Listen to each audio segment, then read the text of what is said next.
hear you. What happened? Hold on, let me turn this volume up. No, that's weird. Do you have a microphone on? My microphone's on. My headphones. Let me try this. Breaker. Yeah, you're still. I still can't hear you. Hold on. Let me turn this. Breaker. No. You on mute? Do you have yours muted?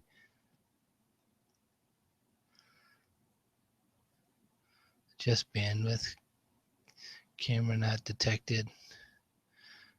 Leave call. No. Mute microphone. No. Maybe this thing. Control room. Okay. I can't hear you. Unless you could. Do you have a notepad? Do you have a notepad? Do you want to do this Martian style? We should set up the camera so it spins around and then I point to an octanogram. I forget what that thing was called. It's good. You look good though. I shaved my beard and I got a lot of face. Greg. Okay. Do you have a microphone? I see it. But it's not working. It's not doing anything. Maybe my.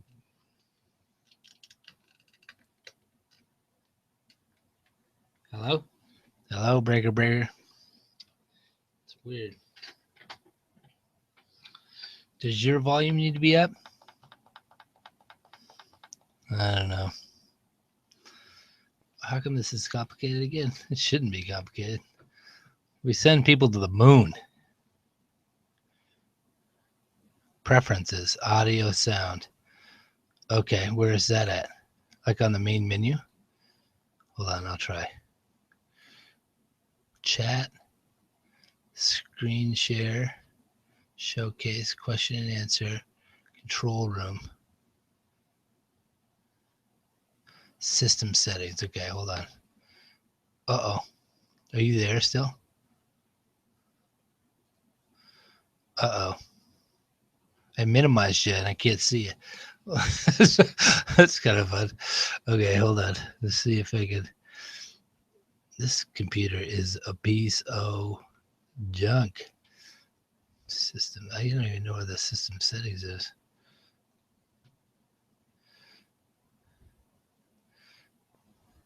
Address desktop. Antenna.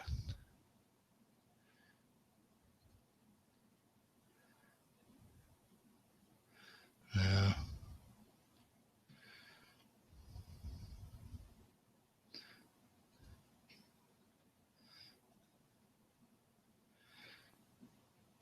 Open Action Center. Maybe that's it. This is annoying. Why is life so annoying? Are you even there still? Hold on. Let me open this again. No, I think I closed you.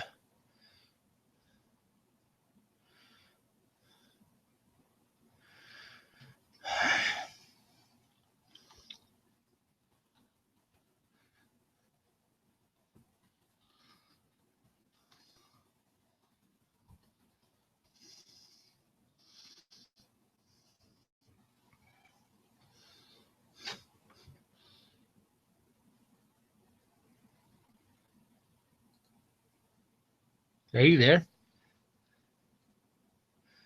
No, that's not it.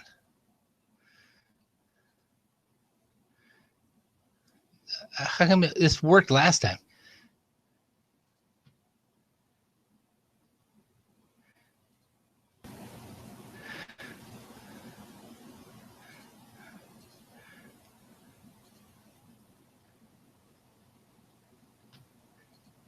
I don't know. There you are. I still can't hear you though.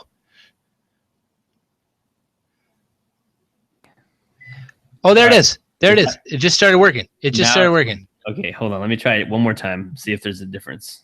All right. Did you lose my sound now? No.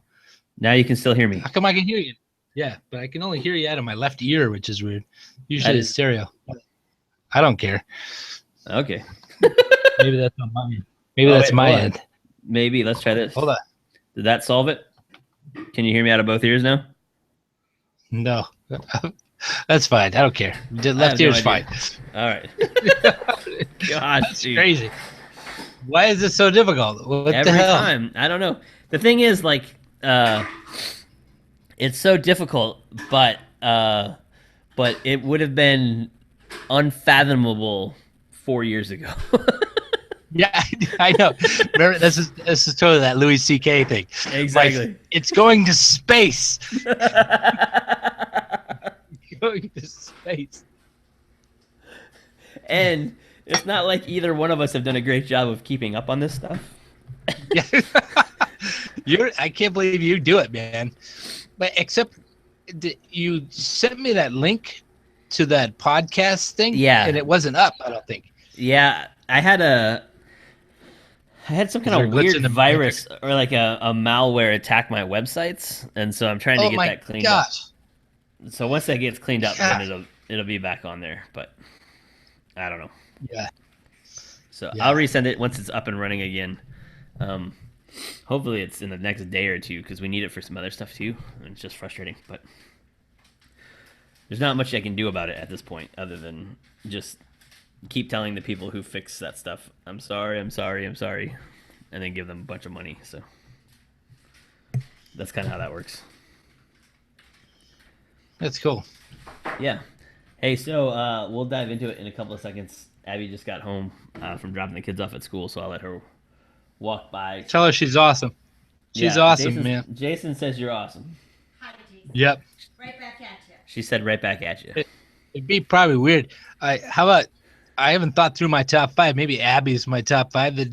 Would your wife being my top five be weird? Yes, that would be weird. I know. That would be a little bit weird. A little bit weird. Hold on. I know. I'm just messing with you. Hold on. I know. I gotta think up five things. What do you mean? Okay.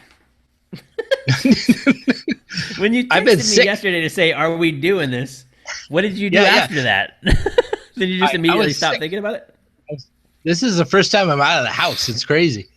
Because the Yikes. last 2 days I just caved it and just to get over this cold. But it kind of Yeah, worked. I got a Mucinex. pretty nasty cold. Yeah. What the heck? I think it's I don't mine know. is allergies. I think, but it's just the way it Yeah. gets you. You know, Yeah. Mucinex could be one of your top 5. It is one of my top five. Do you remember? It's so funny. I just came to my mind. I just remembered something that's really cool. Do you remember when you first came to the well and you said, "I'm gonna try my stand up," and you did some stand up at the opening of your sermon? I do. I did that same thing in St. Andrews, Newport Beach, to the youth group when the first time I spoke, and I bombed. It was like the worst. Well, And I was like, do- and I was today. The reason I was late today because we can usually do it at 9, but today Yeah. the Presbyterian men, they meet once a month on the last Wednesday or the second Yeah. to last Wednesday or something. And so I was the invited speaker. And this morning I was tempted to try it again. I was like, I was just oh thinking, man, it was funny. It's funny that I you think came it's to a my bad mind. idea. I know. So You the way nailed it though. I nailed it, but the reason it worked is because one, they were Yeah. all like 20, so that helped. Yeah. And then I don't know if you remember this or not, but I followed the most like pompous, like crazy apologetics guy. So he had come first. Like what you told us to do was give like a quick intro to these lectures we would try to give. Yeah. And so Yeah, the guy I in front of remember me that. was like all hopped up on apologetics and like super apologetics guy, and like he was gonna teach the whole church how not to lose to atheism, and like it was and he was really like sure of himself. Yeah. And so then I thought, oh, it'd be really funny if I got up and did if I did a stand-up thing where I pretended I had never really done stand-up before. So that was, I think you missed the part of the joke that works, which is I got up and I'm like, hey, everybody, like, I'm really excited to be here, but, and you're funny. I think. And yeah. I Well, think there's that's- also that. But so it was like, so my joke was, I was like, hey, what I'd like to do is try some of my stand-up stuff because I know you guys are nice, and you'll be nice to me. So here's what I want to do. I'm just gonna try a stand-up joke, and then you I guys, did that. you guys can The laugh. high schoolers weren't as forgiving. Yeah. You guys can laugh, and then we'll all feel good about it. And oh wait, you know what? There is this problem though, because if you laugh, I might think you're laughing at me instead of at the joke. So I don't know if that's gonna work. Yeah. And then I need to make sure that you laugh at the right time. So okay, so here's what I'm thinking. What if I give us some kind of like code word so that when I say the code word, you'll know it's time to laugh. And then if you're laughing after I said the code word, I then I'll remember. know you're not laughing at me. Yeah. And then I picked a Japanese word, and then that spiraled. Because then I said, yeah, wait a second, that might be I still racist. think that's one of the funny. That was so hilarious. But I think I was it really laughing worked harder. in that room. Yeah. It did. I think I was laughing the hardest. I think they were laughing, but it was really funny. Oh, that's good. It was the key to it working was they really wanted to ease the tension of the first guy who had given his announcement. Yeah. Because it was so uncomfortable. They had no way to respond to that. So then when I got up and started doing jokes, they were like, oh, good. Yeah. Now we can release that tension from that awkwardness. But I can't. So you tried it and it didn't work for you, huh? Yeah, it did not. It did not work. It did not translate to the youth of Newport Beach. Wow, there you go. Yeah. Man, All I right, thought that was a slam dunk. Yeah. Let's start this thing. All What are you right. doing? Let's start this thing. All right, ladies and gentlemen, thank you for joining us at the 5 best. All right, we're gonna do that part again, Jason, because I Five sucked best. that one. Yeah, 5 best. 5 best. You are Five listening to 5 best with Jason and Greg. Jason is coming to us from Michigan, and I am talking to you from San Antonio, Texas. And we are excited. We do this every week. It's pretty simple. We list 5 things that we enjoyed this last week, or the 5 best things from the last week. Sometimes we fudge on that a little bit, but we share those with each other, and we allow each other to kind of talk into those, and we go from there. Jason, how are you doing this morning? I'm doing excellent, man. I love it. Now you're getting over a cold, right? I am. I'm fighting off the tail end of a cold. I got it from my congregants, I think, on Palm Sunday, and then so I've just been fighting the last couple of days, and boom, I'm feeling a little alive. I'm like about 70%. You sound good. You sound Yeah. good. I couldn't even tell you'd been sick. So It's I've got some amusing. allergy stuff going on Yeah. too. So Okay. I can't even blame anybody. It's just you know, it's the way it goes in Texas in the spring. Yeah, you got the It's oak. oak or maple or cedar or something's blowing up my face. So It's the white oak, I Um, think, right? that's entirely possible. Yeah. That was my nickname in high school. Thanks for that. Okay. Let's see. So, I get to go first this week, right? Amen. Amen. I think you started. Is that- I started last week. Is that right? That's right. I think that's right. That's right. So, Can you hear me? Breaker. yeah, I can hear you. So it's Okay. yeah, Jason. All right. We had this problem last week too. We've switched to Google Hangout. I should let everybody know. The podcast we recorded last week will be up pretty soon. I have a glitch on my websites. But there are spots in the podcast where I can't hear you because you're. But it doesn't come through on the recording, so it just sounds like I'm messing with you. Okay. It's weird. You just cut out now. For no reason. Yeah. It's the weirdest thing. I don't know how to resolve that, but Okay. It was pretty funny. All right, so my first one, and I'm only going to tell you this, so you have to keep this quiet and not let my wife hear it. Okay. Is that we did some like spring cleaning stuff, and then we did some stuff at church, and I actually really enjoyed it for the most part. Wow. There was something about I know. There's something about doing like the like the mowing and the mulching and all that kind of stuff, but doing it in Lent and with the intention of like I'm just gonna do this as a kind of try to do this as a spiritual discipline more so than I just need to get this done. Yeah. And yeah, it was really it was pretty cool. I don't know that I want to do it all the time, but it was pretty cool. What did you enjoy about it? Just the earth, or like the feeling of the dirt, the sweating? Like No, I what? hated all of it while I was doing it. I Yeah, yeah, like I like that it got done. So that was part of that's I'm still kind of wired that way. yeah, But I the like the spring workday at church was fun because we did it with I was there with a bunch of older guys and they were kind of joking with each other and spreading mulch around and all that and that was pretty good. That was fun to do. It was fun. I think the other part of it was the next day to be at church with everybody and everybody be really sore. Like there's something I like. There's a team element to that I really appreciate. Like it's the same thing that kind of happens on mission trips when you all go together and you're all yeah, experiencing sort of the same thing, not just emotionally or spiritually, but even physically, kind of where it's yeah, man, the food's a little weird here, and we're doing a little bit more work than we normally do at home, and man, I'm kind of sore, I'm not sleeping great, and yeah, and then you come back and you have the same dynamic when you get home, and it's like man, it's so weird to be home, and like there's something about that kind of camaraderie, the camaraderie that comes from doing stuff together like that is really yeah. cool. That is really cool. I like that. That's a top five. That's the best five best. That's my first one, bro. That's First your one. first one. I think my first one. I think I'll come out with the gate. Um, I love. Well, I mean, I'm trying to figure out how to put words on. I love the voice of perspective, and oftentimes it's the voice of your wife, like, or not your wife, but my wife. But you're.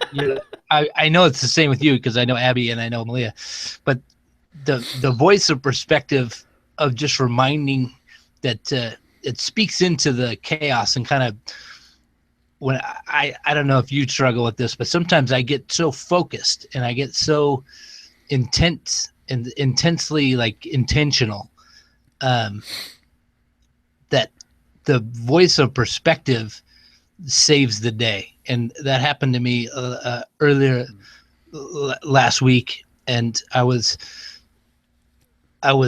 just complaining about how we're at the end of the world. We're in Muskegon and everything because we're trying to get a contemporary worship service going. And Okay. In California, you could roll down your window at any point and just say, "I have money to pay anybody who can play the guitar to start a contemporary worship service," and you would get someone. There's like on Yeah. the freeway, you could yell out on the freeway, and it would, you would get somebody. Like there's just, and so we're having a tough time finding one of those. So, um, and my wife, at the opportune time, just said, "It's a lot." It just hit me. It's a lot like that time when I was in physical therapy, and I was, weeping because it was so hard. And then she just said, "Are you crying because the song is so bad?" And do you remember that? I think that was one of my five best, like back in the day. But her voice, her perspective again saved the day. She just said, "Do you remember being in San Marino and praying that we would be in a slower place Huh. and where we could listen for God?" And I was like, "Absolutely." And it the voice of perspective. That's my first one. I love when sometimes, most of the time, it comes through my wife. Sometimes it comes through other sources, but sometimes you've done it. You know. That's my one. That's awesome. I love that one. I'm trying to think of a similar. You're absolutely right that our spouses usually do that for us, which is really helpful. Yeah. And it's one of the reasons. I guess one of the great things about being married. Um, trying to think of a recent time for us where that's sort of come up. Um, I think there's always those moments in marriage where like one of us will, are we really sure this is what we're about, or are we really sure this, or like you especially, I don't know, as your kids get older and you get running to different things and you've got so many things going all the time, and it's like, how do we decide which ones really matter? And those kind of conversations are really important. And I think the perspective piece in particular is a hugely valuable gift in those conversations. Yeah. It's part of your slower pace thing, but Yeah, it's definitely. as well. What's your number two? How? All right, all right. Let's see. I got to decide now. Okay, so one of my favorites from this last week is I heard an interview with Dennis Miller, Oh yeah. who I used to watch as a comedian all the time, and I think is hilarious.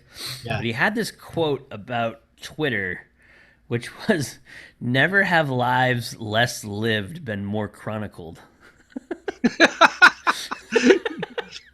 And it's just like, it's an absolutely brilliant assessment of Twitter and Instagram and everything else. But it's just Yeah. like, oh my gosh, it's so insightful, and it's such a it's such a dig, and it's so perfectly phrased. It's like, I enjoy this line on all kinds of levels because Yeah. it hits me and speaks to me at a bunch of different levels, but that's a big one, which is like, like that's just true. I feel like that almost every time I put something on Twitter, which I do quite a bit. Like, I enjoy Twitter a lot, and I like some of the interactions I get to have on it, and I enjoy the some of the stories I get to read and things from it. But yeah, I do. There is that, never have lives less lived been more chronicled. It's like, oh man. And it sort of goes back to some of the stuff we'd been talking about a few weeks ago with some of the guys in your congregation. Yeah. And there's just no need for them to be chronicled. Like, they just have no desire. That doesn't make sense to them. Yeah. And I think that's an indictment of, popular culture. It's crazy. It's I think that's an awesome statement because I think that's one of the major problems. I think his finger's right on the pulse of one of the major problems of, like, the millennials. I just read in a Relevant magazine that the millennials are outnumbering everybody. They're outnumbering the baby boomers and all kinds of stuff. And just thinking about how much Twitter that means, and Facebook and Instagramming, and it's incredible. I remember at the beginning of all this, a comedian picking on, I think it was Facebook, but they were just saying, I don't care what's on your mind,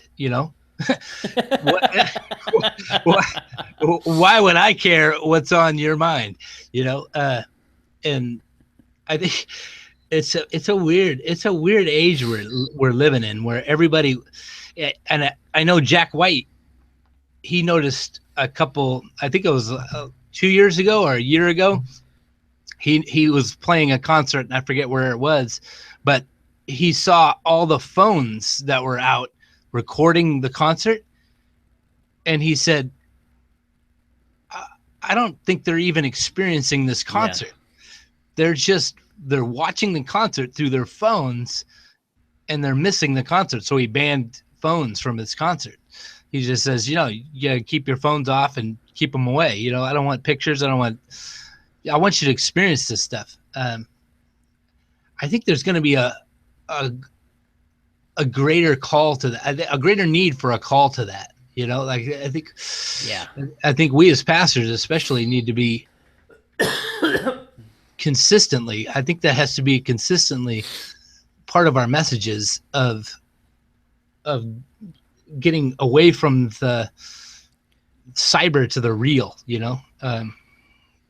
Because what is going to be? Do you think there will come a sort of kickback from that? Like, there'll be we've had enough of it, or is it the sort of thing where it's designed to make sure you can never actually have enough of it? I think they're going to keep trying to continue to raise the level. I don't know what that's going to look like, but I think there is a little bit of kickback amongst. I know there's a kickback amongst our generation. Yeah, I'm not worried. I'm worried about us, but not that way. Like, I'm curious about millennials who will hit a spot of just like, I don't, cyber is enough.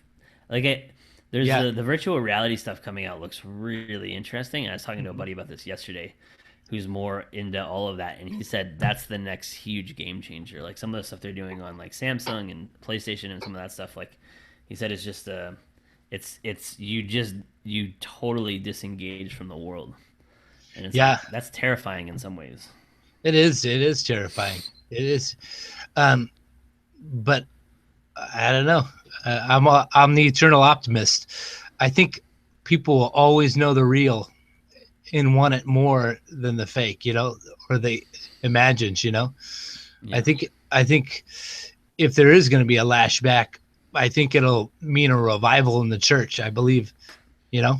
I think there's some if millennials come to their end and realize, we're not really living life. We're documenting half-lived lives. So I don't know. Yeah, that's a good quote though. That's a really good quote. I would yeah, it's a good quote. I'll bring it into my second. No, it doesn't even transfer. It's not even close. My two, my two, my two is kind of still in the Lent vein, but um, it, it's I'm glad Lent has really made me glad. I'm almost glad this world is miserable. Like there's miserable parts to it, like there's miserable people. This is I was leading a Sunday school or adult education hour. And we're watching this video, and there was a question and answer time, and somehow we got around to Catholicism and their differences with the Reformed faith. And then I was kind of pumping up Catholicism, and I was saying, they really get the Holy Spirit because they pray.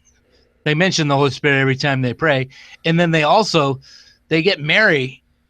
And then I said, imagine being a mom of God, God in flesh, and watching him die.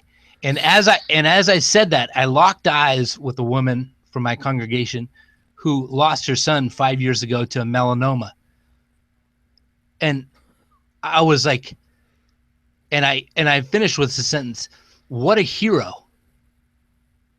In my mind, I was thinking, I am I'm always, because I've had a pretty rough path. My kids have gone through some crazy stuff. I've lost my mom to cancer. I lost like all my grandparents the same year, both sides. It was crazy. But there's just misery. Like I was just grateful that there's misery out there. I don't know. It's a weird best, but I was strangely comforted that everybody's miserable, but believers get to be in misery together with a Christ that suffered the same misery for us and with us. I don't know. It's a weird I best. think so. Yeah, it's a super weird best. I'll give you that right off the top. Yeah. I do think it's fascinating. Like not fascinating, but there's something about like uh, there's well like the Christian story has an account of misery, right? Yeah. In a way that is just much more compelling and beautiful than other stories of the world. I think. So I think that's true. I don't know that's enough to hang your like. Oh, I'd have to believe in Jesus because of the misery, but the Christian story of misery makes so much more sense to me than most of the other stuff you hear about. Like it, I don't know. Misery just seems like it'd be miserable if it wasn't for the Christian story. Like it, It's so true. It's so true. Uh, and most of my Monday, I was just, because so I dipped straight into this cold. And so I was just kind of meditative, and I didn't give up reading my devotional for the lectionary stuff. And it's just going into the Passion Week and the Holy Week. And Monday was the day that he went into the temple and turned everything over and just started change. I don't know. It's really good timing. And I found myself not wallowing in my misery, but celebrating it, just wow, like what God has brought me through makes me such a better minister and listener to these congregants that have been through the same things. 5 years ago, I was going through miserable stuff. I'm pretty sure of it, because almost every year of my life, there's miserable stuff going on. But Yeah. that's when Nancy was losing her son, and it was just like, okay, we're all connected through this stuff, and the Holy Spirit runs through all of us, but so does our pain. Our pain is just such a glue. It's such a it's a reinforcer. It's a, like, I know what's on your page, you know what's on my page. Let's get healed together, kind of thing. I don't know. I don't want to turn this into a church service. Go to number 3. Yeah, number 3. All right, we'll jump off of that then. Yeah. My number 3 is the TV show Justified. Yeah. I first off, I love that show, but then I just over spring break finished the last season of it. Okay. And it's the end of that show is so, it's like a perfect ending to a show, I think. Like, they just did I don't want to get into all the details of it or whatever, but I guess it's been out for a little while, but still, it's it's a TV show based on some writings of a guy that I really like, named Elmore Leonard. Actually, he's connected up in your part of the world, Jason. Oh, yeah? I don't know if he's a Michigan guy or he just somewhere in Michigan or what, but Huh. Tell me more. your microphone did something weird there. I didn't hear what you said. Okay. I just said that's awesome, but I don't think I said that's awesome. I said, I don't know what I said, but I did say, well, there's no spoiler alert. Yeah, just do a spoiler alert. Tell me about why you like Justified, the ending. Okay, so there's like the entire series is the struggle that this U.S. Marshal has around, like, the show is called Justified because in part it's about the justified use of force. Okay. So the opening scene of the book that it's based on and of the movie or of the show is there's a Miami gangster who this U.S. Marshal Raylan Givens tells him you've got 24 hours to get out of town, and if you don't, I'm gonna shoot you. So, which it turns out is not actually legal. You're not really supposed to do that. So he goes and visits him 24 hours later. The guy hasn't left town, and Raylan Givens shoots him. So he gets in trouble for it. It becomes this, is he a dirty cop? All this kind of stuff. So they end up sending him back to his home state of Kentucky, where he grew up. And so then the entire series becomes a sort of tension of him trying to go home again and all of these relationships that keep springing back up because of it. But it's essentially he and the main villain throughout the whole thing sort of go back and forth, and they're the same age. And the affinity they have for each other, or the friendship that they have, is because they used to dig coal together back before any of them went their separate ways. And it's just it's the end of the show is about kind of it does a nice job of kind of tying up and resolving some different pieces, and then the last line of the show is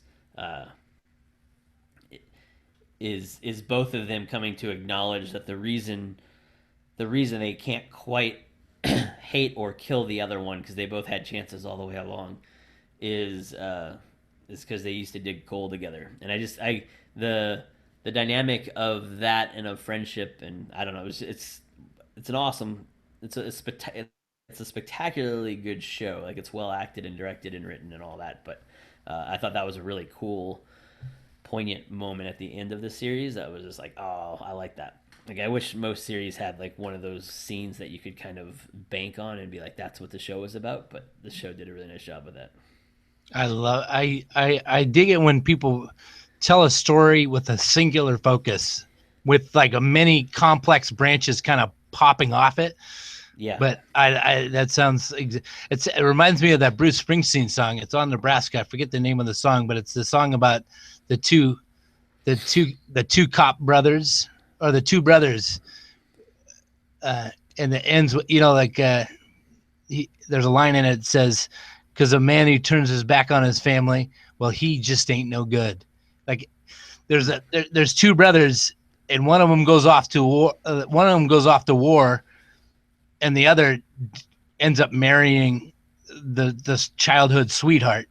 And then the guy who comes back from the war is a kind of a mess up, you know? Yeah. And the one who stayed is a cop. And then the cop ends up letting the brother drive out of the state and away from law because he's his brother. You know, you can't turn your back on your brother. I don't know. It just kind of reminds me of the same thing. It's the roots that you make in childhood. Like, that's why it's like, I have a, and you probably have similar, because you moved a lot too when you were a kid. Yeah. I lived from when I was in kindergarten to a freshman year in high school in Massachusetts, a small town in Millis, Mass. And so I had, in Massachusetts, nobody has acquaintances. They have friends. It's like, they're so small. Everybody knows everybody's business, and you're like lifelong friends. It's crazy. So I had these really, like, they're more like brothers and sisters, these friends from that time. And then I moved to California, got a bunch of acquaintances. Then Facebook came out and I was able to connect. That's why sometimes I praise God for just Facebook, just to see these people I hadn't seen for like 20 years and just catch up with them. And they've moved like 5 miles from where we were, you know, and they're the same people. It's incredible. But there's a connection with me and this kid named Jason Carroll. He was a redhead down the street. Do you know if we ended up somewhere at the same time, you know, at the end of life? I don't know. It plays off that. I love that part of God's design, that when we're children, we're learning stuff. Who's to our right and who's to our left is really important. Like, it's not just haphazard, you know. It's like the design runs deep. Yeah, and it played out really, like, the show does a really nice job of the tensions that come with that and the difficulties of that and everything else. But it's cool. That's really cool. It's a great show. I can't get Abby doesn't like it for some reason. I think she doesn't like the accents because it's in Kentucky, but sometimes it's the little things, you know. Sometimes it is. I don't blame her for that part, but crazy. All right, what's your next one? I think my number 3 is I'm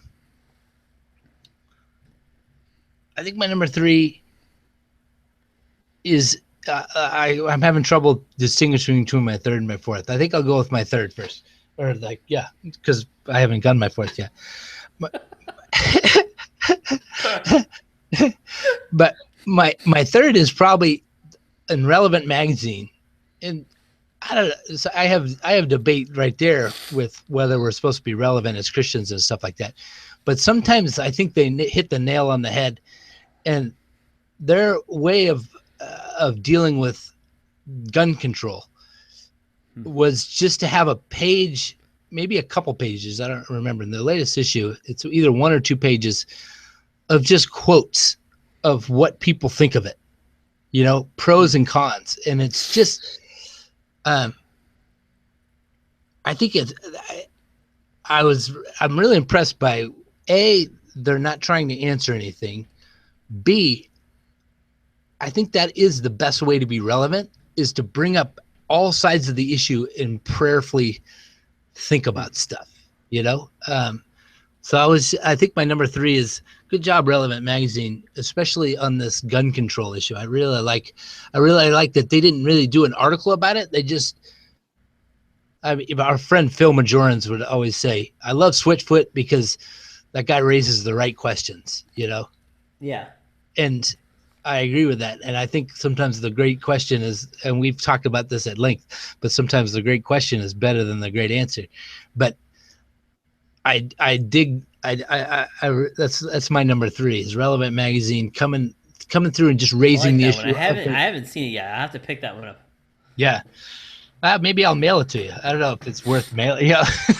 Anyway. No, don't mail it to you. I'll just order it. That's good. it's interesting because there is a little snidbit not on that page, but Jerry Falwell Jr., I guess, he's just Oh, of now course. okayed all of his students to, and there's a class Yeah. that's at the campus that you can learn get your gun license, and he's encouraging everyone to have a gun in their dorm rooms. Yeah. Which I don't know. Let's talk about that for a second. let's talk about that. Let's talk about what that says to the world as a Christian college. It's just, man. I don't know. Yeah. It Take just it. makes me sad. I don't like. Yeah. I don't really have anything to add there. It's just it makes me sad because I just can't imagine a less Christian posture than that.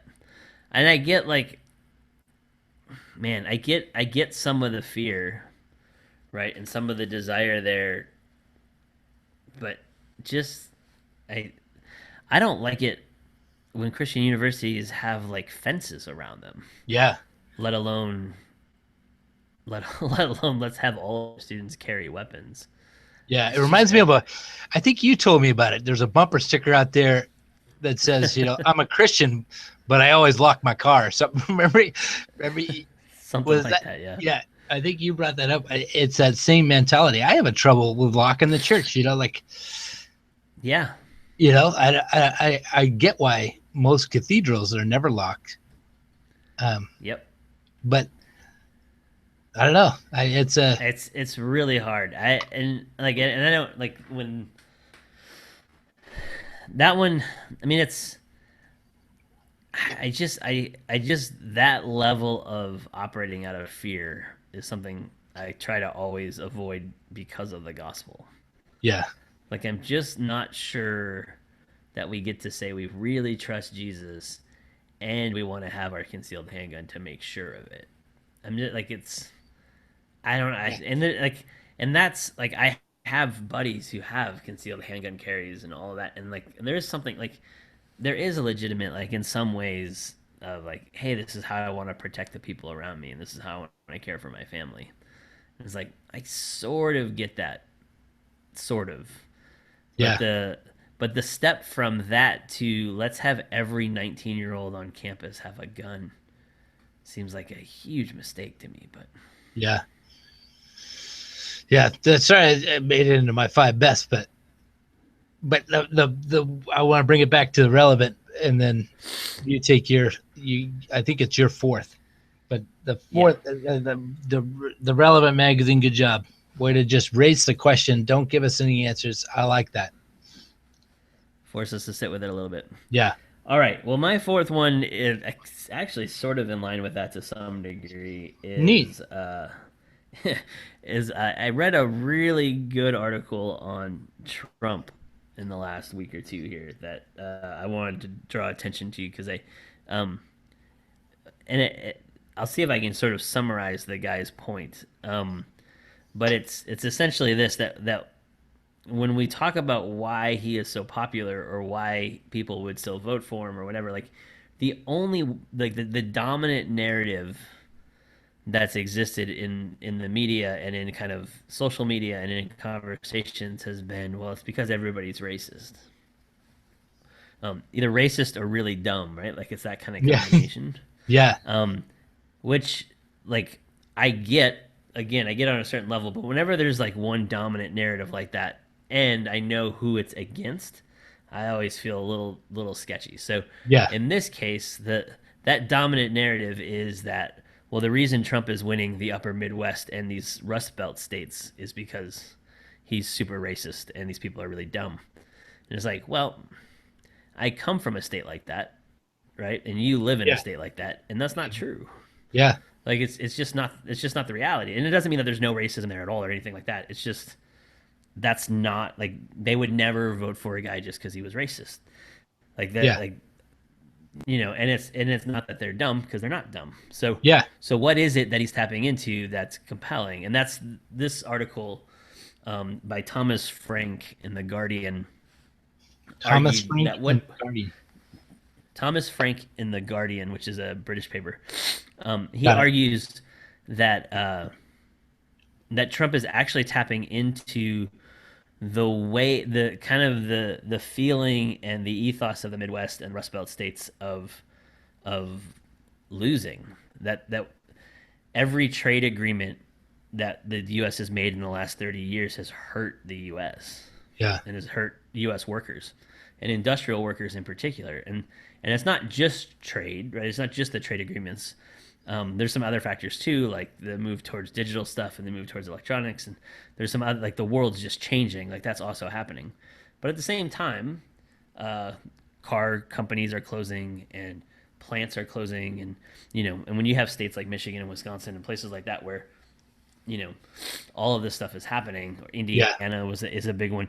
It's none of the other people in the debates and in the campaigns are actually speaking to that feeling, Yeah. right? That, like, what does it feel like to have the thing you've spent your life on, the thing you've spent your, like, that your entire town's based on, to just not exist anymore. And it Yeah. reminded me of some of your conversations about some of the wood stuff and some of like the bowling stuff in your town, and like it's like there is a deep scarring in our psyche there when that takes place.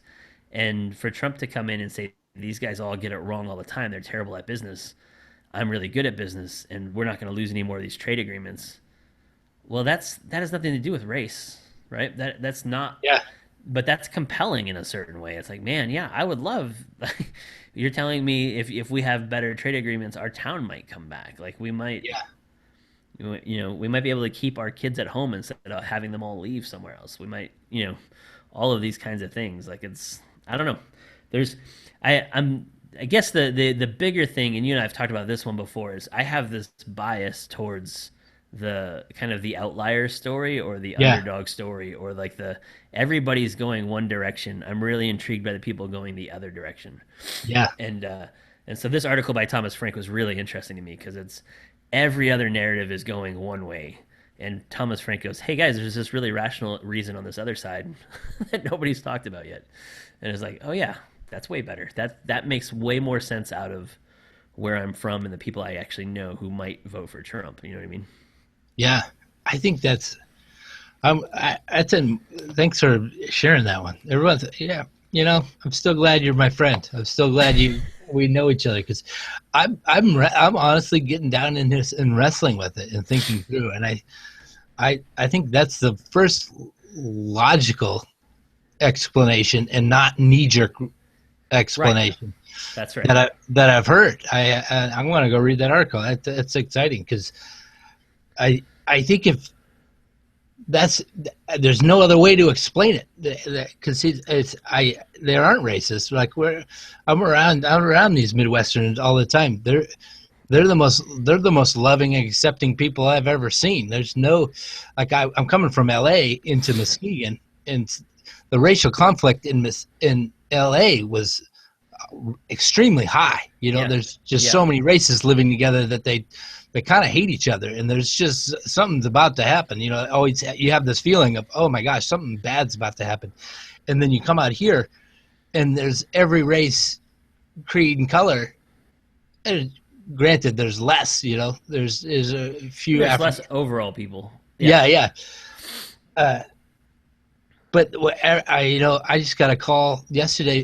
There's just, from an African American gentleman. He's my first, I think, older than me friend. Like, I don't know. It's a weird deal. I've never had like a guy who's like 50 or 60, and he called me like a buddy. Like, that was a new deal. That's a different topic.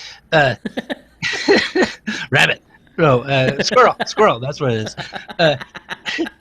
But I'm grateful that you brought that up, because I don't know, that makes a lot of sense to me, and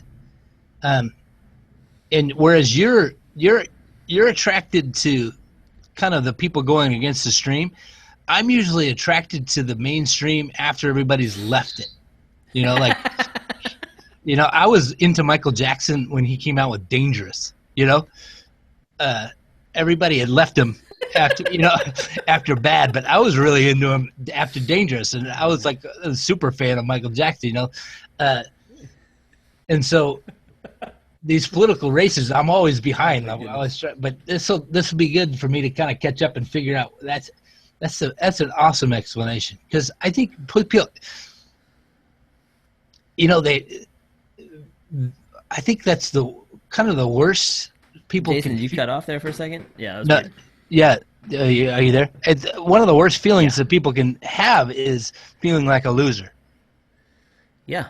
and left behind and left out. Yep. That's And exact. And if- it's if you- I think your phrasing of it as there is this universal sort of knee jerk. That's exactly the issue. Yeah. Is that once we have that knee jerk, then we look at the narrative in such a way that we tell it like that had to be right. And it's just not. Like it's just like Yeah. there's enough in there that's untrue to me and untrue to my own experience in those places that it's just like, yeah, this can't be the. Now, it doesn't mean there aren't any racists who like Trump. Like, of course there are. Yeah. Like that's but the vast majority of the folks that he's winning them over a different way, and we hadn't talked about that really. So, and it doesn't mean Trump is good or not scary as like all of those things are still true about Trump. Like I'm not.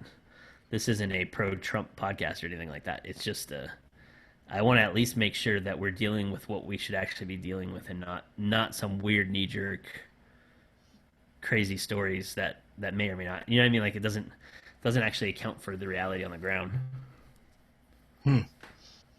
All right, that's cool. I think my fourth. You ready for my fourth? I think this is my fourth, right? Yeah, bring it. Yeah. Bring it. I think so.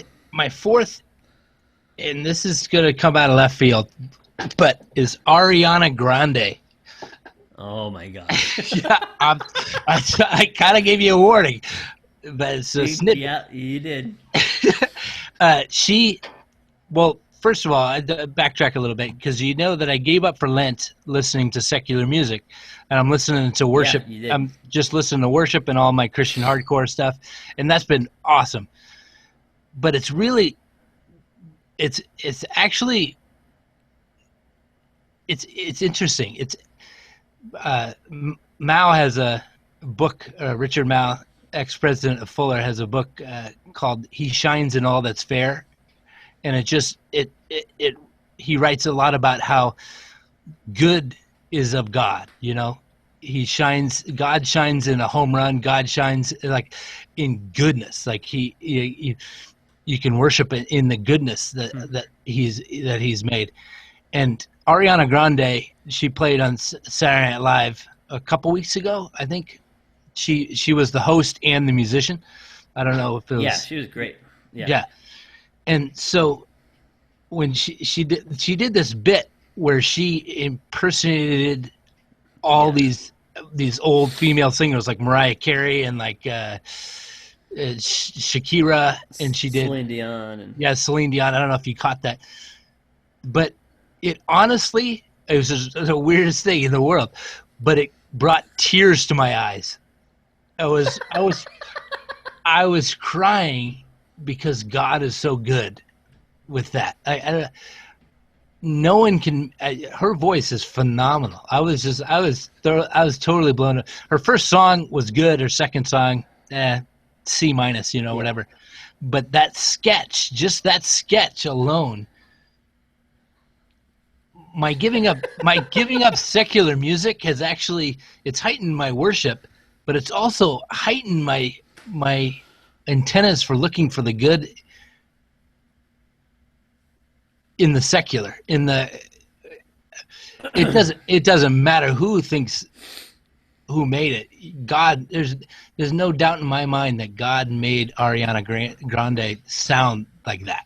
There's no doubt in my mind. There's no being that's as creative as God, and no being that likes beauty more than God.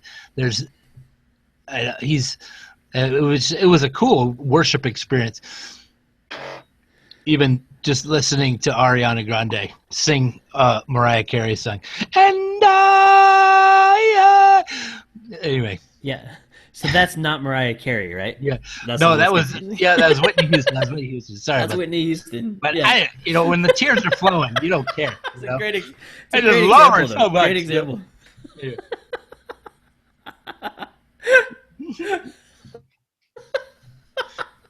All right, man. Let's see. My number 5. I don't really No, want to no. chime in on that, other than I can't go with you on all the worship stuff necessarily, but she Yeah, was yeah. really good on SNL.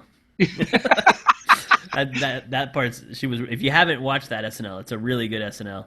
There's also a sketch that got cut for time that you can find online, where she's inviting these two guys from her work to come over to watch March Madness, but they just don't get what she's inviting them to, and so it's fantastic. That one's really funny Yeah.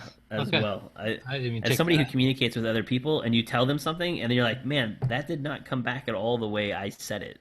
Yeah. Yeah, sounds pretty good. So you check that one out online. All right, my 5th one is last night. One of my interns got a chance to get up and give his talk, and that's a kind of a tradition that I've stolen from you along the way. Which you used to make your interns always give talks every year. Yeah, yeah. And for a long time I was like, why? They're terrible at it, which is true usually. I grew up in the house. But it's important. Yeah. No, in a church. She said, I grew up in church. Well, not literally. I didn't grow up in the church. Anyway, come on. I mean, I had a house.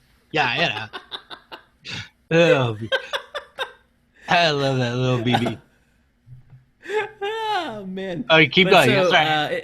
Cut you off. anyway, so it's a tradition that I've sort of stolen from you along the way, and it always comes back hit or miss. But the guy who gave the talk last night had come through our college program, so it was really cool for him to kind of stand up and to hear the ways in which God works in people's lives. Our intern's name is Oliver, and he grew up in a house that doesn't really follow Jesus at all. His parents are sort of agnostic European folks, and but he had a neighbor kid who kept wanting to take him to youth group, and he kept going to youth group because they had a video game system that he liked to play. And so like that relationship kind of got him in the Bible study and stuff, and then finally when he got to college, he started coming to our stuff, and then somewhere in the midst of that, he got on a retreat and a couple other things, and things opened up for him that would not have otherwise. Yeah. And it's really it was really cool to be reminded of, in some ways, like the little part you get to play in people's faith life and development, and then in other ways the enormous part, but you don't really know which part it is ever. Yeah. So you just kind of keep doing the faithful stuff, and then once in a while you get to hear somebody talk about it, and it's like, oh, that's really cool. That was a big deal, and I didn't even realize it. I don't know. I love that part of our work, where it's maybe a little different in church ministry, where you can be in one place for a long time and be the pastor for a long time, but like in college ministry, you get them for such a strange amount of time Yeah. and a short amount of time that you just sort of hope that God's doing something in that, and and sometimes He does, and He lets you see it, and it's always really encouraging. It kind of dovetails into mine. That's cool. Because I'll just go straight into mine. Mine was back when I was I went through this whole ringer. I got through MDiv, Fuller, and stuff like that. I was an intern. My first job was in Summit, New Jersey, and I was at Central Presbyterian Church. And I had this student. His name was Chris Tolles, and I remember him. He was one of the students that you'd say, "Do this," and he would do it. Like he would jump on an exercise ball, and try and balance on it, and eat it into a wall and stuff. He'd try and crush a Coke can on his head, that kind of stuff. He was just one of those guys you say, "Do this," and he'd do it.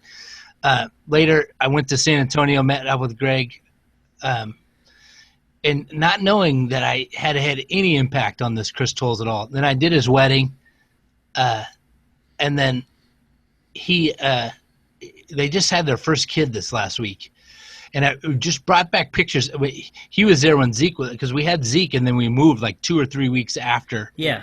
we had Yeah. Zeke, and I had this high-powered camera. My dad bought me this because my dad's he's a nerd. He's like a tech nerd. So I was having my first kid, so he bought Just me just like you. yeah, Yeah. totally, totally. So he buys me this camera that and Chris Tolles said he saw this camera as a high schooler, and he's like, that there's more technology in this camera than there is that sent the first people to the moon. to the moon. Like there's so many. This camera is amazing. It's a really expensive camera, and he was just taking pictures of my son's eyes and like ears and nose and toes. Like he was filling rolls and rolls of this camera. It was a digital camera, so just like he was filling the like the memory space or whatever.